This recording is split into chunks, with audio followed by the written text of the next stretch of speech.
ketika jenazah Karim, yaitu salah satu sahabat kecil Charlie, akan segera dimakamkan. Saat itu juga Charlie menyaksikan keluarga Karim seakan tak dapat mengikhlaskan kepergian suami dan ayah mereka.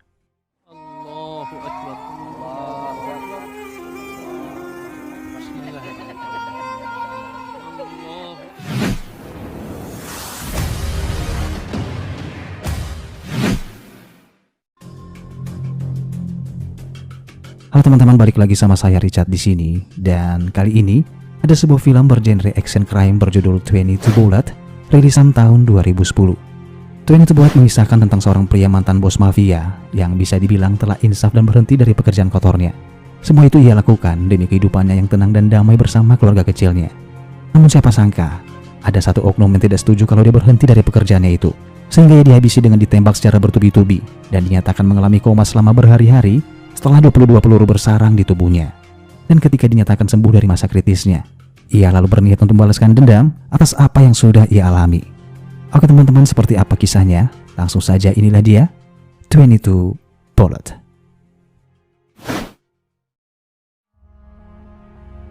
Suatu hari di dalam sebuah rumah, terlihat seorang pria bernama Charlie, yaitu seorang mantan bos mafia yang telah berhenti dari pekerjaannya dan memutuskan untuk hidup tenang bersama istri dan kedua anaknya bernama Eva dan Anatoly. Saat itu Charlie yang sedang berada di rumah ibunya berpamitan untuk segera pulang dengan membawa Anatoly pergi bersamanya. Di tengah perjalanan, Charlie bersama putranya itu memutuskan untuk singgah terlebih dahulu ke sebuah pasar untuk membeli beberapa keperluan dapur. Setibanya mereka di sana, terlihat kerumunan orang-orang yang sedang menyaksikan sebuah pertunjukan seekor kambing. Anatoly yang melihat hal itu merasa tertarik dan meminta pada Charlie untuk mengizinkannya melihat pertunjukan itu. Setelah mendapatkan izin dari sang ayah, Anatoly pun turun dari mobil, sementara Charlie menuju ke basement sebuah gedung untuk memarkirkan mobilnya terlebih dahulu. Namun tanpa ia sadari, tiba-tiba beberapa orang pria yang mengenakan topeng menghampiri Charlie dan menyerangnya.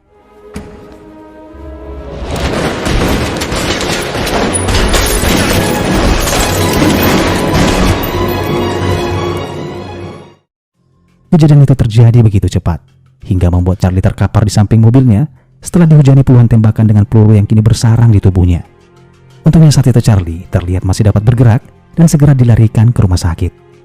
Kondisinya yang terluka parah memaksakan dokter dan tim medis untuk segera melakukan operasi pada Charlie, di mana mereka terus berusaha semaksimal mungkin untuk mengangkat 22 peluru yang bersarang di tubuhnya. Sementara itu seorang pria bernama Tony, yaitu sahabat Charlie, mendengar informasi dari salah seorang anak buahnya kalau Charlie baru saja mendapatkan musibah dan kini berada di rumah sakit. Tony mendengar informasi itu tentu saja kaget dan hampir tak percaya dengan apa yang disampaikan anak buahnya itu. Di rumah sakit, Charlie yang sedang ditangani oleh para tim medis tengah mengalami mimpi di mana kondisi itu akan membawa kita ke masa muda Charlie, di mana dulu Charlie pernah menjadi seorang tahanan penjara termuda dan akrab dengan seorang pria tua, yaitu seorang mafia bernama Jack. Sampai suatu hari ketika Jack telah menyelesaikan masa tahanannya, Jack tiba-tiba dikabarkan mati karena dihabisi oleh seorang mafia saingannya. Charlie muda yang mendengar kabar itu merasa sangat terpukul karena Jack telah ia anggap seperti ayahnya sendiri. Charlie lalu memutuskan untuk balas dendam bersama dengan dua orang sahabatnya bernama Tony dan Karim. Mereka bertiga bersepakat untuk tetap bersahabat sekalipun kematian memisahkan mereka. Amis jusqu'après la mort. Amis jusqu'après la mort. Amis jusqu'après la mort. Semenjak saat itu mereka yang masih tergolong remaja mulai merintis bisnis secara bersama-sama hingga sukses membentuk sebuah organisasi mafia yang diakui mampu menghabisi siapapun tanpa ampun pada setiap orang yang menghalangi aktivitas mereka.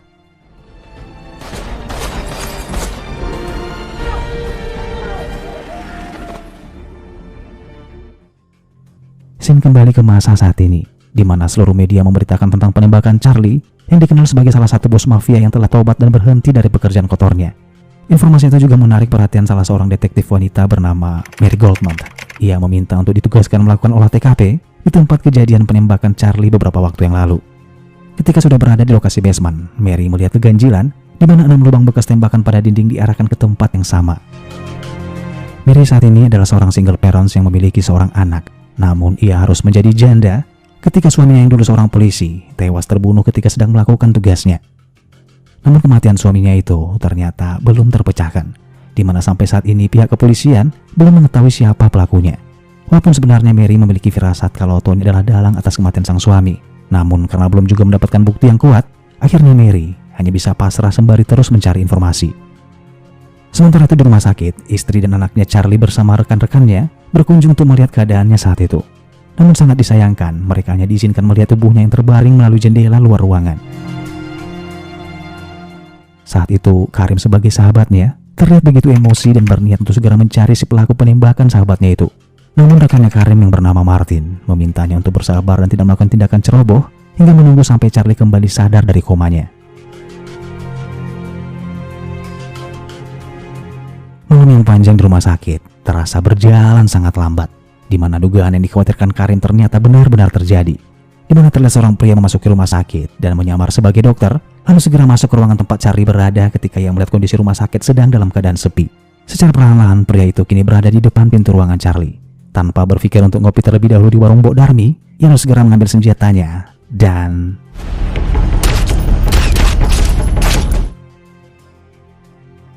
Ketika tim medis mendengarkan suara tembakan, mereka segera berlari dan memasuki ruangan pasien. Namun untungnya lagi dan lagi Charlie selamat. Di mana pria yang ditembak ternyata bukanlah Charlie, melainkan pasien lain yang ruangannya telah ditukar dengan Charlie. Sementara Charlie telah dipindahkan oleh detektif Mary karena dia juga tahu kalau si pelaku bakal kembali datang untuk menghabisi targetnya.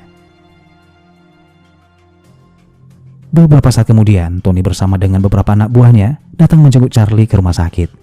Saat itu, Charlie yang sudah sepenuhnya sadar dari komanya begitu terkesan dengan kemunculan sahabat kecilnya itu. Di tengah perbincangan mereka, Tony mengatakan pada Charlie kalau ia akan berjanji akan mencari si pelaku hingga membuat mereka menyesal dengan apa yang sudah mereka lakukan. Tony bukan lagi menganggap Charlie hanya sekedar sahabat, melainkan ia sudah menganggap Charlie sebagai saudaranya sendiri.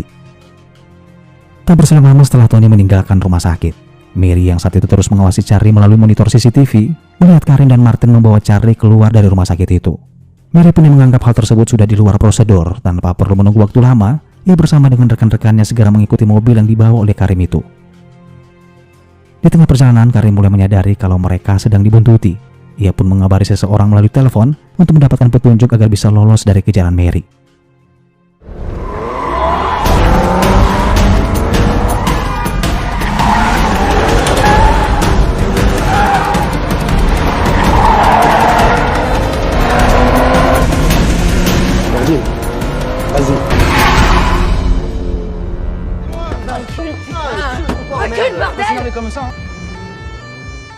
Setelah lolos dari kejaran Mary, Karim lalu segera membawa Charlie ke sebuah bangunan tua.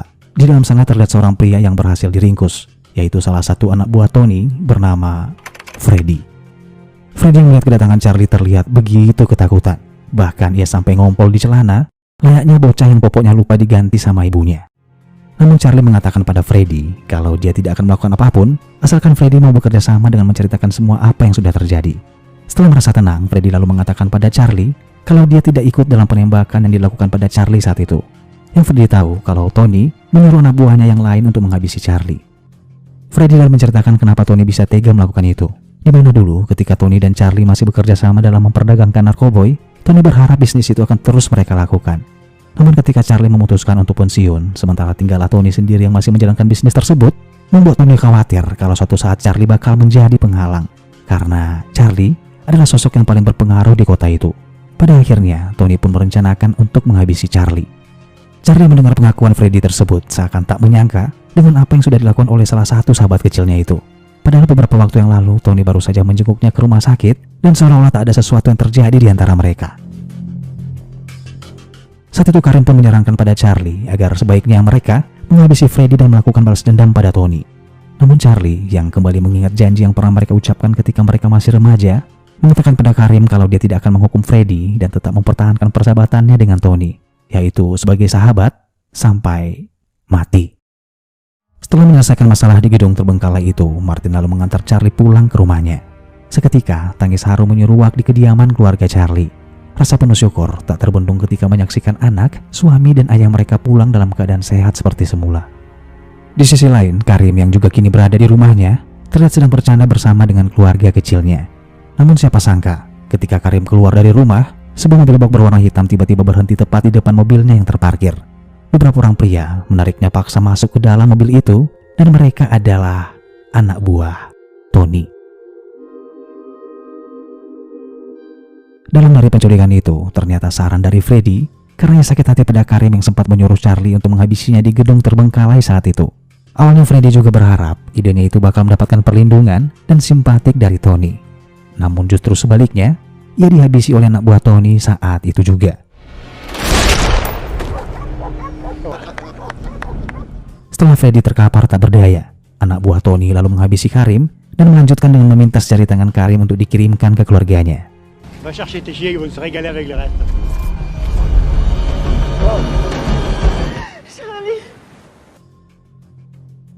Ketika jenazah Karim, yaitu salah satu sahabat kecil Charlie, akan segera dimakamkan. Saat itu juga Charlie menyaksikan keluarga Karim seakan tak dapat mengikhlaskan kepergian suami dan ayah mereka.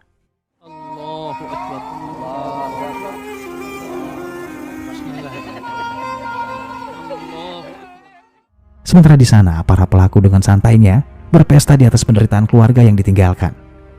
Charlie pun yang juga merasakan kesedihan yang teramat sangat, kini membawanya dalam suasana hati yang terbakar amarah, hingga sebuah bisikan merasuki hati dan jiwanya untuk menciptakan lingkaran karma, yaitu balas dendam. Sebelum Charlie memulai aksinya, ia meminta pertolongan pada rekan Karim yang bernama Pat untuk membawa keluarganya ke sebuah tempat yang aman dan dipastikan tak dapat dilacak oleh siapapun. Marseille, c'est devenu trop dangereux. Notre ville, un endroit sûr. Ça coûtera ce que ça coûtera. Tony dan anak buahnya yang sedang berpesta terlihat jelas dengan angkuhnya merasa kalau mereka dalam mafia tak dapat dikalahkan oleh siapapun. Namun tanpa mereka sadari, di tengah berlangsungnya pesta, tiba-tiba Charlie datang. Un seul qui joue au con, il reste tous. 12 filles. Chacun son tour. Setelah senjata mereka satu persatu berhasil dilumpuhkan, Charlie lalu memberikan kesempatan pada mereka untuk berpamitan dengan keluarga mereka masing-masing. Charlie bersumpah kalau mereka sebaiknya bersiap-siap karena sekarang ataupun nanti mereka semua bakal mati tanpa ada satu orang pun yang tersisa. Setelah mengatakan itu, Charlie lalu menembak salah seorang dari mereka, yaitu bernama Bastian. Di mana Bastian adalah orang yang pertama kali menembaknya di lokasi basement beberapa waktu yang lalu. Di mana hal itu Charlie tahu dari jam tangan yang digunakan oleh Bastian saat itu. Beberapa hari setelah peringatan keras yang diberikan oleh Charlie, terlihat salah seorang anak buah Tony sedang berziarah ke pemakaman anaknya. Namun tiba-tiba ia kaget ketika melihat kemunculan Charlie yang datang secara tiba-tiba.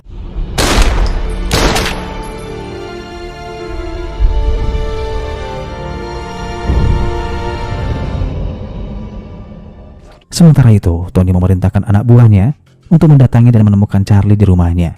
Mereka mengobrak-abrik seisi rumah, namun mereka gagal karena mereka tak menemukan Charlie yang sebenarnya sedang berada di tempat persembunyian bersama dengan kucing kesayangannya. Beberapa saat kemudian, Martin yang berkunjung ke rumah Charlie mendapati sisi rumah dalam keadaan sudah berantakan. Tak perlu menunggu waktu lama, ia segera beranjak dari tempat itu untuk menemui Charlie yang tahu kalau Charlie sudah pasti berada di tempat persembunyiannya. Namun sayangnya Martin tak menyadari ketika dalam perjalanan menuju ke sana, ia dibuntuti oleh anak buah Tony sampai ke tempat persembunyian Charlie itu.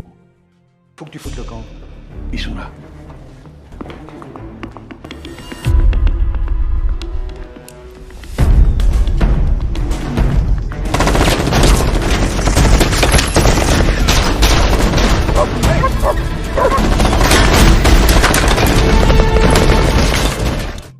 Martin yang berinisiatif untuk kabur dengan sebuah perahu tiba-tiba tertangkap oleh mereka ketika aksinya itu berhasil digagalkan. Sementara itu Charlie terlihat berusaha kabur dengan sepeda motornya.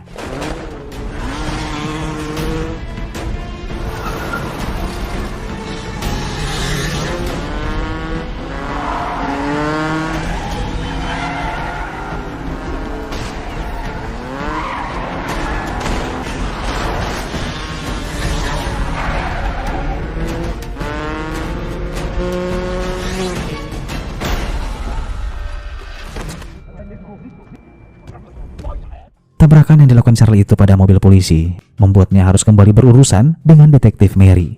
Mary mengatakan pada Charlie tentang bekas tembakan yang ia temukan pada tembok saat ia berada di TKP. Setelah diselidiki, kalau saat itu dari 5 penembak yang menyerangnya di basement parkiran, ternyata ada 1 orang yang mengarahkan tembakannya ke arah tembok. Itu artinya ada 1 dari mereka yang tidak berniat menembak Charlie. Di sisi lain, Mary juga telah mengetahui kalau Charlie telah menghabisi 2 orang anak buah Tony. Namun ia tak menangkap Charlie karena ia menganggap Tony juga telah membunuh suaminya beberapa tahun yang lalu. Beberapa jam kemudian, tepatnya di malam hari, terlihat Tony sedang merayakan pesta pernikahan anaknya. Sementara di luar rumah, Charlie mengendap-endap dan berhasil meringkus salah satu anak buah Tony, yaitu Frank. Sebelum Charlie menghabisi Frank, ia meminta secara paksa pada Frank untuk memberikan semua data transaksi yang sedang dijalankan oleh Tony. Ketika Tony mengetahui hal itu, Tony terlihat begitu marah yang melampiaskan amarahnya dengan mengamburkan apapun yang ada di depannya. Tony lalu menyuruh semua anak buahnya untuk segera menemukan Charlie, baik dalam keadaan hidup ataupun mati. Di keesokan paginya, kita akan diperlihatkan pada aktivitas Pat yang sedang menjemput Anatoly di sekolahnya. Setelah itu, mereka bersama-sama menjemput kakak Anatoly yaitu Eva yang lokasinya tidak terlalu jauh dari sekolah Anatoly. Namun baru saja beberapa menit mobil berjalan, tiba-tiba muncul sebuah mobil box di mana beberapa pria bertopeng dengan membawa senjata menembaki mobil mereka, hingga membuat Pat terkapar saat itu juga.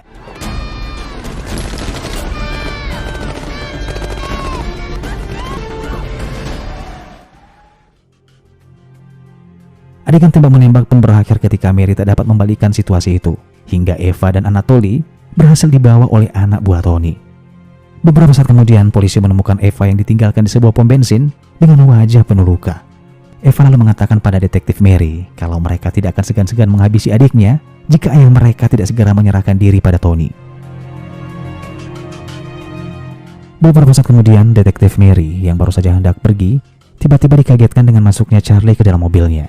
Saat itu, Charlie meminta kesepakatan pada Mary untuk membantunya memberikan kabar berita palsu tentang dirinya yang seakan-akan sudah berhasil ditangkap oleh polisi. Hal itu bertujuan agar Tony segera berhenti mencari dan mengejarnya, sehingga Charlie bisa dengan bebas menyelamatkan putranya yang saat ini sedang ditahan oleh anak buah Tony. Charlie lalu mengatakan jika Mary mau melakukan itu, ia berjanji akan menyerahkan dirinya ke polisi jika putranya telah kembali dengan selamat dan semuanya berhasil ia selesaikan. Namun siapa sangka semua tak berjalan sesuai dengan rencana. Dimana ketika Tony mendengar berita di TV kalau Charlie sudah ditangkap oleh polisi, justru hal itu membuat Tony semakin murka. Saat itu juga yang menyuruh anak buahnya yang bernama Pascal untuk segera menghabisi kacang dua kelinci yang ada di atas meja. Maksud saya menghabisi putra Charlie. Dan ketika Pascal segera beranjak pergi ke tempat di mana Anatoly disekap, ia tak menyadari kalau Charlie mengikutnya sampai di lokasi tujuan menggunakan sepeda motor.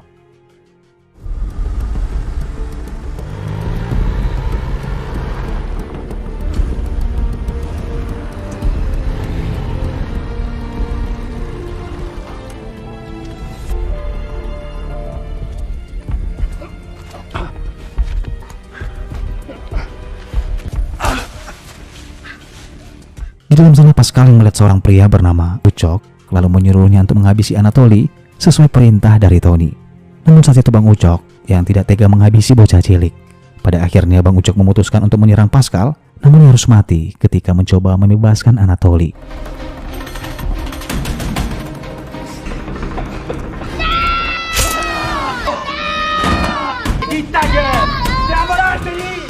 Sementara di luar sana, Charlie tengah berusaha keras melewati rentangan pagar yang berduri. Walaupun sulit hingga membuatnya terluka, tak membuatnya gentar untuk terus menerobos pagar itu. Sampai akhirnya Pascal membawa Anatoly untuk segera dihabisi di tempat lain. Namun tiba-tiba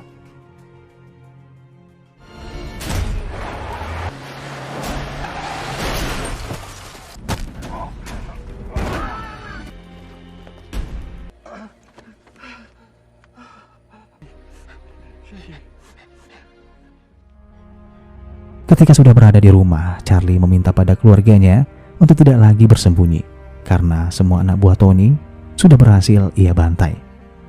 Beberapa jam kemudian kita akan diperlihatkan dengan Tony yang saat itu sedang berada sendirian di dalam rumahnya. Langkahnya tiba-tiba terhenti ketika Charlie muncul dari sudut ruangan dengan menodongkan pistol ke arahnya. Namun saat itu Charlie yang masih mengingat akan janji persahabatan mereka ketika masih remaja, yaitu Amis jusqu'après la mort.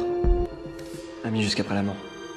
Amis jusqu'après la mort. Pada akhirnya Charlie memutuskan untuk tidak menghabisi Tony, melainkan ia memaafkan dan mengajak Tony berdamai. Namun semua hanyalah sia-sia. Tony yang memang sudah serakah akan harta dan kekuasaan justru memanfaatkan kesempatan itu dengan Venez honnête.